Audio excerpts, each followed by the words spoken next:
Imagine this. The year is 1776. In the American colonies, the fight for independence is in the air. Across the Atlantic, a Scotsman with a brilliant mind is about to drop an intellectual bomb that will change the world forever. That man is Adam Smith, and his book is the spark that ignites a true economic revolution. Smith was not a warrior, nor a politician. He was a moral philosopher, someone who decided to delve into the chaotic world of economics, and he sure left his mark. Today we are going to break down his legacy, his most important ideas, and how those ideas have been interpreted, discussed, and even distorted. Want to know what the invisible hand really means? Or how the division of labor has influenced productivity? Let's find out. Smith was born in Kirkcaldy, a small town in Scotland. From a young age, he showed outstanding intelligence, which led him to study at the University of Glasgow and then at Oxford.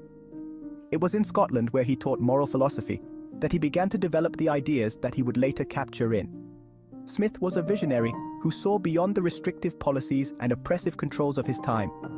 He believed that an economy based on individual freedom and growth through work and production could transform societies. One of Smith's most famous concepts is the invisible hand. No, it's not a magic trick, although sometimes some economists treat it as such. It is a metaphor that describes how individuals, by seeking their own self-interest, end up benefiting society. Imagine you open a bakery. You do it because you want to make a living, right? However, to attract customers, you strive to make the best bread, hire good bakers, and choose quality ingredients. In the end, your customers buy the bread, your employees earn money, and you do business.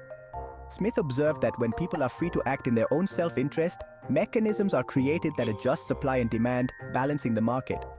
But beware, the invisible hand is not a miracle solution. It needs a context and a structure to guide it. It is not a magic wand that will solve any economic problem. It is a theory that explains how markets can function efficiently, as long as we do not forget that behind the invisible hand, there are people with needs and desires.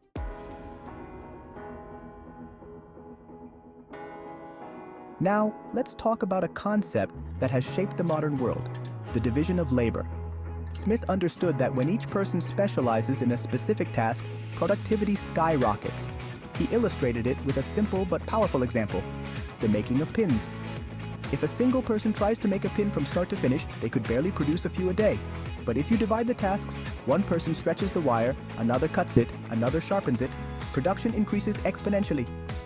This principle applies to almost all economic sectors, from the automotive industry to office work. Imagine a soccer team. Each player has a specific function. The forwards score goals, the defenders prevent them from being scored, and the goalkeeper defends the goal. Specialization allows the team to function efficiently and effectively. However, this specialization also has its drawbacks. When workers are stuck in repetitive and monotonous tasks, they can experience burnout and alienation.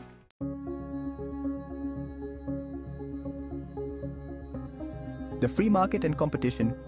Smith was a staunch advocate of competition. For him, in a free market, businesses and individuals have a constant incentive to improve, innovate, and offer higher quality products and services. Imagine that in your city, there is only one pizzeria. Without competition, the owner of the pizzeria can relax and offer mediocre service. But if another pizzeria opens on the same street, both places will be forced to improve their service and prices to attract customers. The free market and competition benefit consumers, who win with better choices and lower prices. However, in the real world, competition is not always fair. Large companies can crush small ones with tactics that distort the market. Smith understood that, although the free market drives progress, there must be minimal regulation to prevent monopolistic practices and abuses of power. Competition is the force that drives innovation, but it can also have negative consequences if it becomes a ruthless struggle for power and profit, ignoring the well-being of people.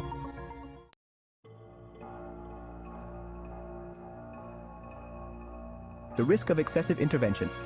It is important to remember that government intervention is a double-edged sword. When done correctly, it protects consumers and keeps the market fair. But when it is excessive or poorly designed, it can stifle innovation and economic freedom. For example, when governments try to control prices, they can cause unintended consequences, such as product shortages or the emergence of black markets. The intention may be good, but the impact on the economy is often negative.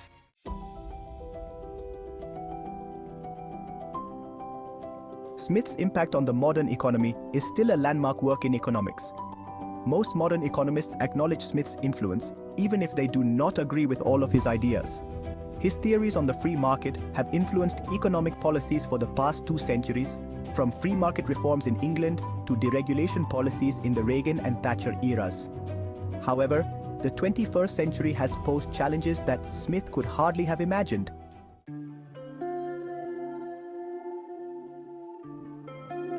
The challenges of the 21st century. One of the most discussed topics today is globalization. Smith's theory of free trade suggests that countries should specialize in what they do best and trade with each other. In practice, this has created complex networks of global supply chains that, while efficient, are also fragile. Today, a problem in a factory in Asia can affect the availability of products in Europe or America.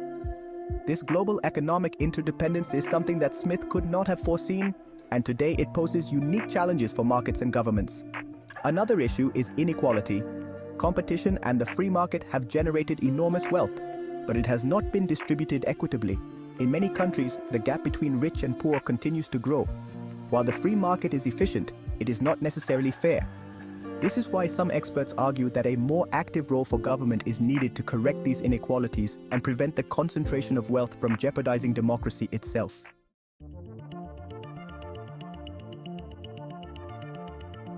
New theories.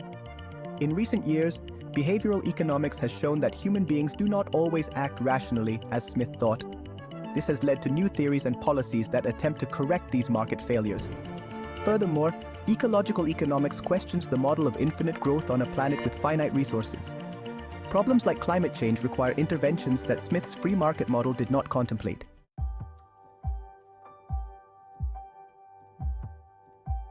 Conclusion is not a sacred text, but a starting point.